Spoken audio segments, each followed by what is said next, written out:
My husband Larry will inherit the house, the $5 million, and the director position. When Julie heard a lawyer was there for Kyle's inheritance proceedings, she couldn't hide her joy. She walked into the living room like she owned the place. Julie, who always asked about the inheritance, and if it was done yet, must have been eagerly waiting for this day. Ignoring me, she went straight to the lawyer. The old me would have told her off, but as Julie turned her back to me, I couldn't wait to hear what she'd say next. Her greedy comments were even worse than I expected, and I laughed out loud, holding my stomach. The lawyer looked stunned, and I kept laughing at Julie's boldness. Julie didn't think it was funny and gave me a cold look. "Do you really think you'll get your father-in-law's inheritance?" I laughed at her obsession with money and her dramatic attitude. Pointing to the late-arriving Larry, she raised her voice. "The right to inherit belongs to my husband, Larry." I took a deep breath, ready to tell her the truth. "My name is Lauren, and I am 62 years old. I have been a full-time housewife, supporting my doctor husband Kyle for a long time. Even after becoming a director, he always kept working, never tired. Larry grew up watching his father and decided to follow the same path. I believe my husband had a happy and fulfilling life. However, my husband passed away at the age of 65. He was passionate about his work and believed being a doctor was his calling. Maybe his sudden death was due to overworking, but at his funeral, I felt he had no regrets. Not just his superiors and colleagues, but also subordinates and others, came to the funeral. The venue was packed with people mourning him. It wasn't just medical professionals who attended. Many patients he had treated in the past came to pay their respects. I didn't know exactly how he worked, since I only saw Kyle going to and from his job every day. But seeing how much he was loved reassured me that he had done the right things in his life.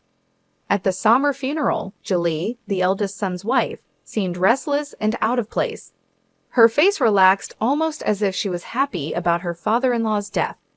My suspicions were confirmed when I overheard her talking with relatives. My father-in-law was always working. I think he might have saved quite a lot since he probably didn't have much time to spend money, she said.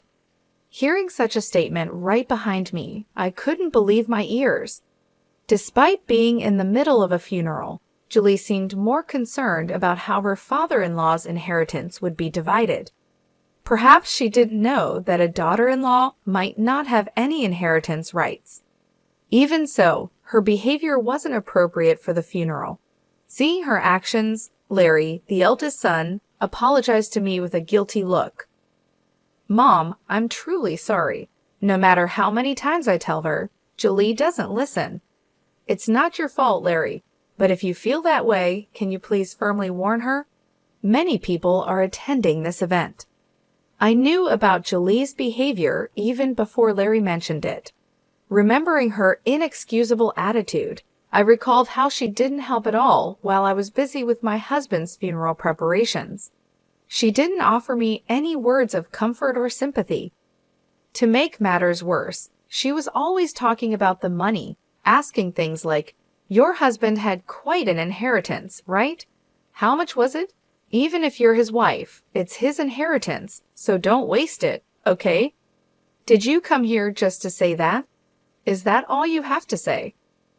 "Well, yeah, if you squander it just because you don't have long to live, I'll be in trouble." Anger and disbelief flooded over me as Julie spoke as if my late husband's assets belonged to her. Moreover, she always looked down on me and was sarcastic. I don't know why she dislikes me so much, but her comments about other people's assets have often left me disheartened.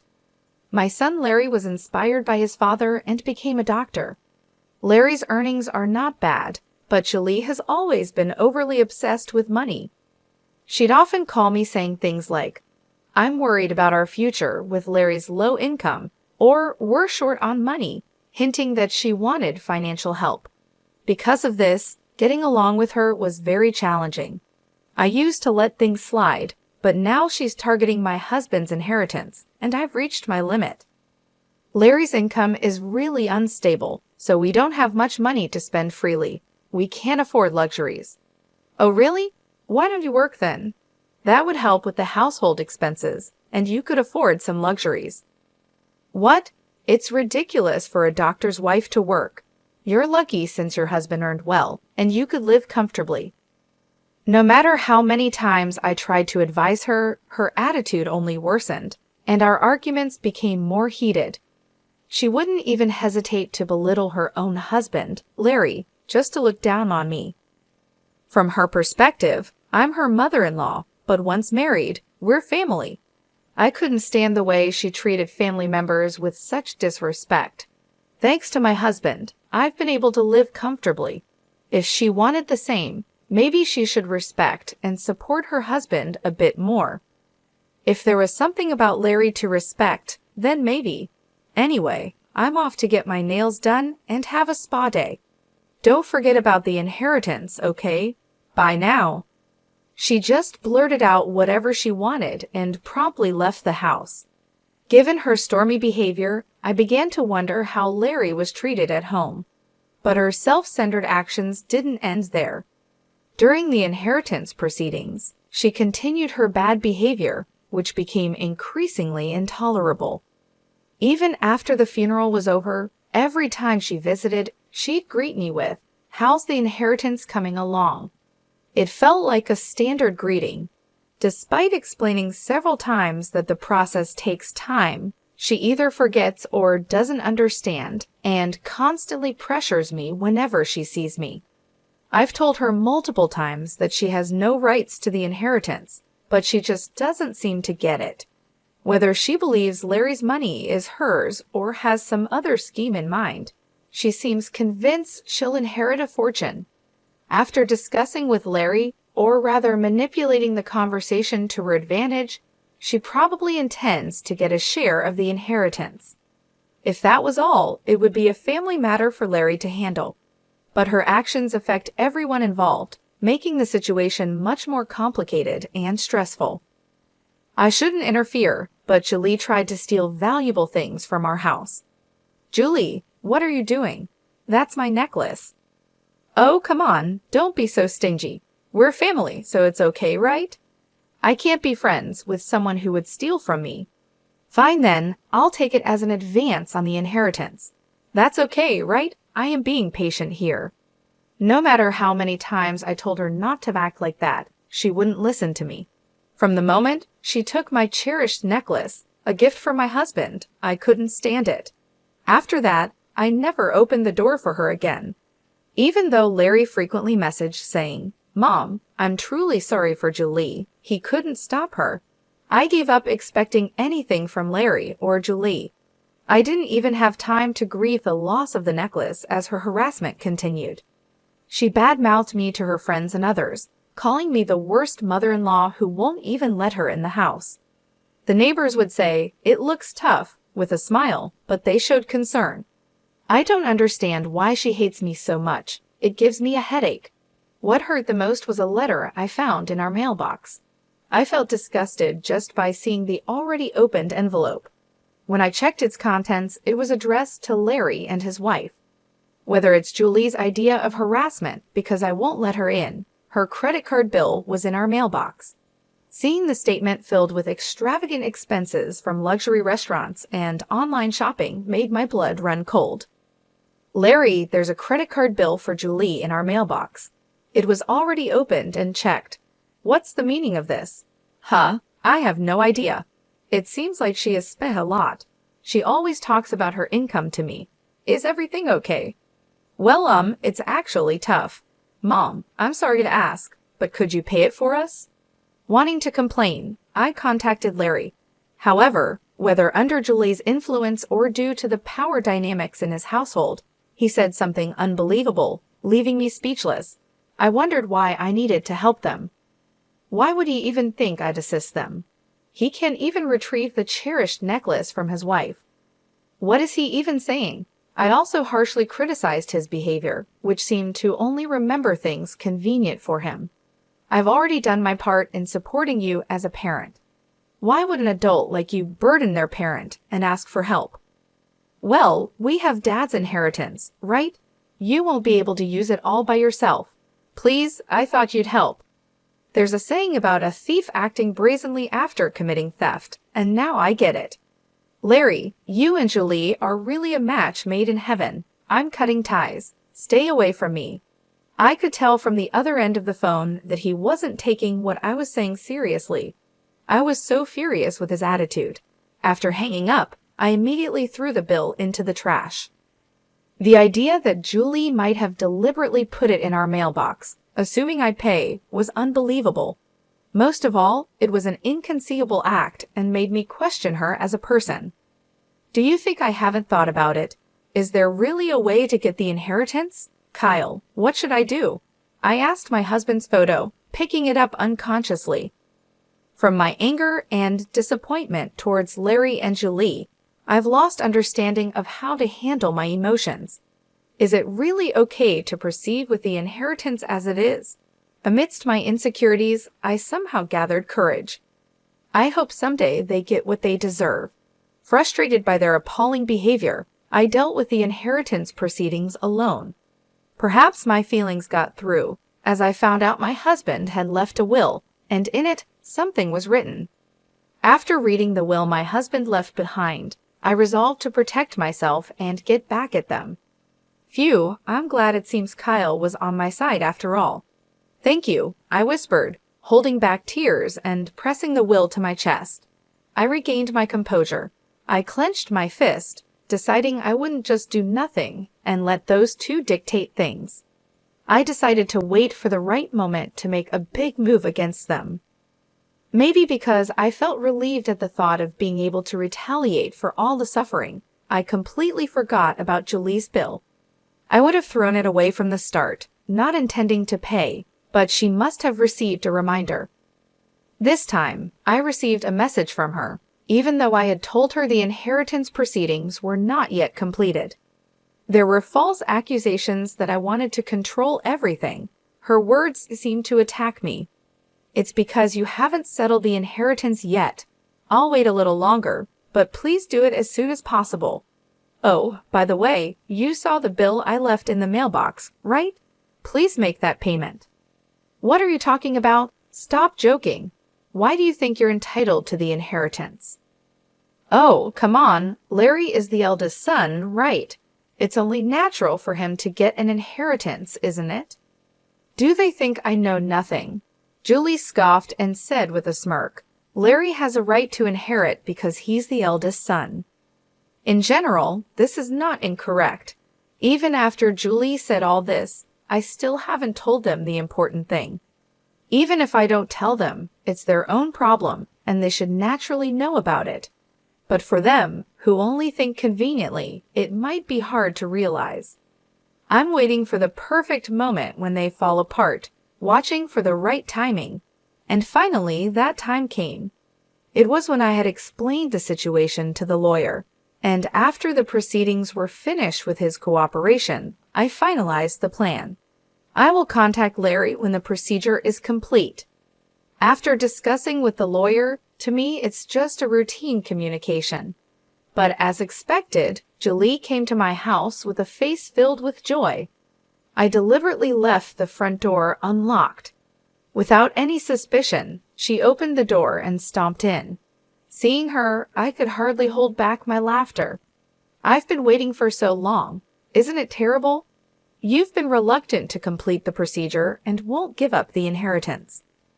Oh, Julie, what brings you here? Is this gentleman the lawyer? I am July, Larry's wife. Ignoring me completely, she headed straight to the lawyer sitting in front of me. Normally, I would reprimand her for such rude behavior, but this time I held back and waited. She turned her back on me, ignoring me, and approached the lawyer. I was excited to hear what she would say next. Finally, we will inherit this house, $5 million, and the director's position because Larry is the eldest son, she said. Her greedy remark was more than I expected, and I laughed out loud, holding my stomach.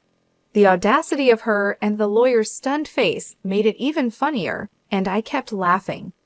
Of course, Julie didn't find the situation amusing and glared at me coldly. Hey, What's so funny?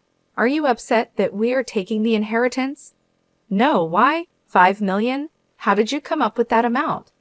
Come on, your husband worked as a doctor for a long time, right? He probably didn't have time to spend money. It's obvious that there's that much money. Unless, have you already used it? I genuinely laughed at her obsession with money. Whatever I choose to do with my inheritance is my business, and you have no right to complain. However, it seems she doesn't like the idea of me inheriting. How many times have I told you, since you don't have much longer to live, don't do anything reckless? Even if you're related by marriage, it's quite something to say that to me, your elder. Didn't I tell you that you have no right to inherit? Julie, wearing the necklace she stole from me, glared at me sharply. I have no intention of letting her take anything more precious from me. I made up my mind not to lose to her, who is self-centered, greedy, and obsessed with money. I clenched my fist. Pointing to the late-arriving Larry, Julie exclaimed loudly, "The right to inherit belongs to my husband, Larry." Taking a deep breath, I decided to tell them the truth. You see, there shouldn't be any inheritance for you two to claim.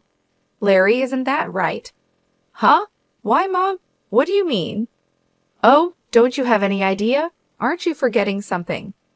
Wait, are you talking about that issue? It was resolved a long time ago, wasn't it? Duh, what are you even talking about? Truly disappointing. What have you made amends for? What's resolved? Don't talk nonsense. Wait a minute, what are you talking about? I was taken aback by her demeanor, as if she had completely forgotten or knew nothing about the issue, even though it was a situation she caused. It seemed she couldn't remember it. I decided to explain the situation in detail for them to understand.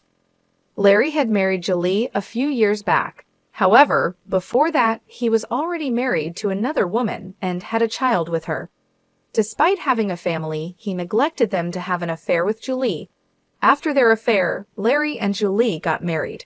The truth came out when Larry came begging Kyle, unable to pay alimony and child support on his own. Larry, what were you thinking? I never thought you would stoop this low.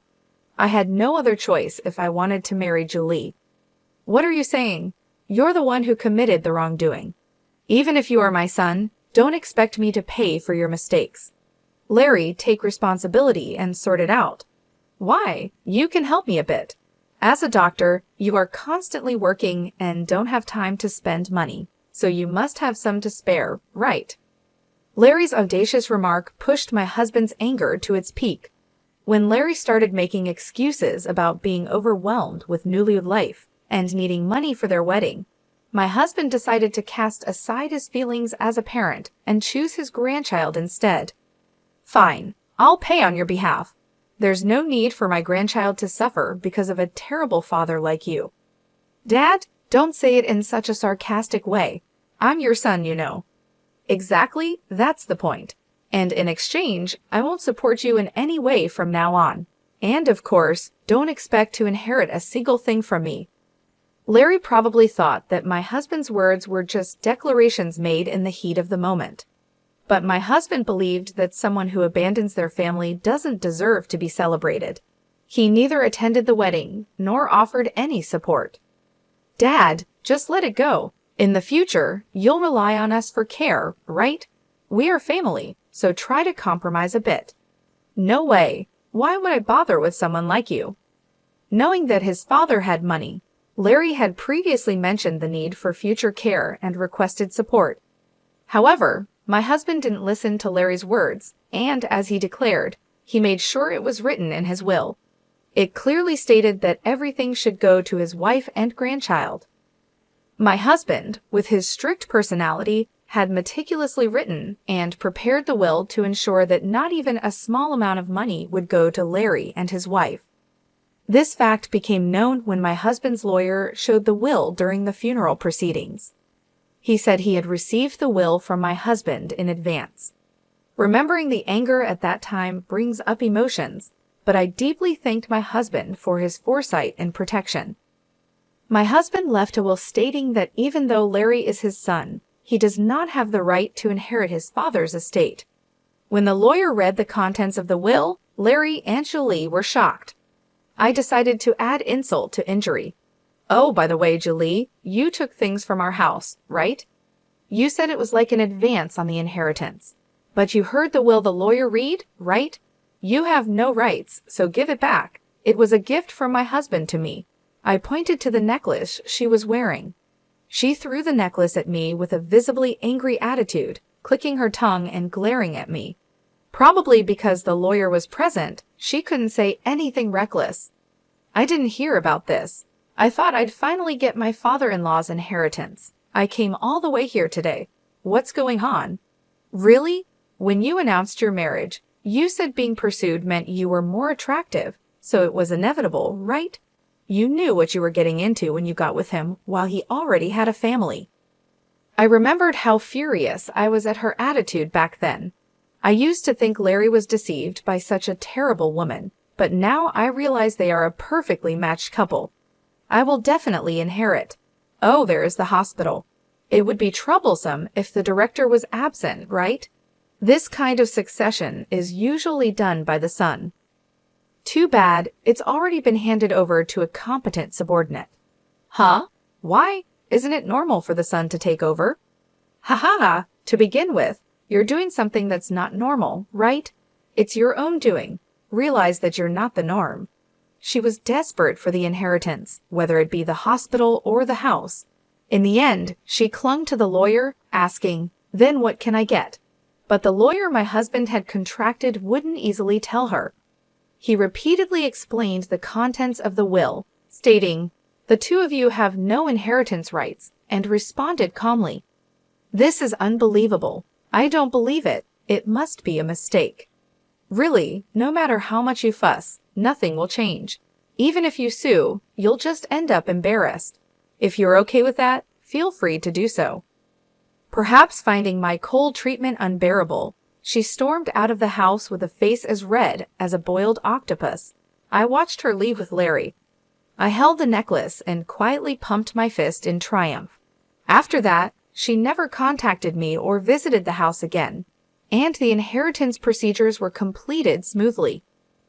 I was worried they would confront Larry's ex-wife, who has a grandchild, but Larry, who doesn't even pay child support, wouldn't know her contact details, so there were no issues. Larry and Julie, who didn't get any inheritance, seemed to be having a big quarrel. Julie told Larry, "I married you thinking I would get a big inheritance from your father," and they are apparently on the brink of divorce. The saying, "end of money, end of love," fits them perfectly. I only received one contact from Larry, saying, "Give me the money or house you inherited," but I naturally ignored it. I exclaimed, "Don't talk nonsense while you're awake," and hung up the phone. I sighed, wondering where I went wrong raising my son, but there was also good news. A letter arrived from Larry's ex-wife stating that the inheritance procedures were completed. In it, along with an update, there was a photo of my cute grandchild and words of gratitude. "Thank you for being such wonderful grandparents," it said. "They are living very happily now." The grandchild my husband had been concerned about until the end is growing up healthy and living happily with her new father. There was also a lovely family photo in the letter, and although I felt guilt as a parent, my mood was brightened and my heart warmed. I was very happy and immediately read the letter in front of my husband's altar to report to him. I was continuously disappointed by Larry's actions and words. However, I was able to report to my husband about the grandchild, which always brought a smile to his face, and I was happy and satisfied.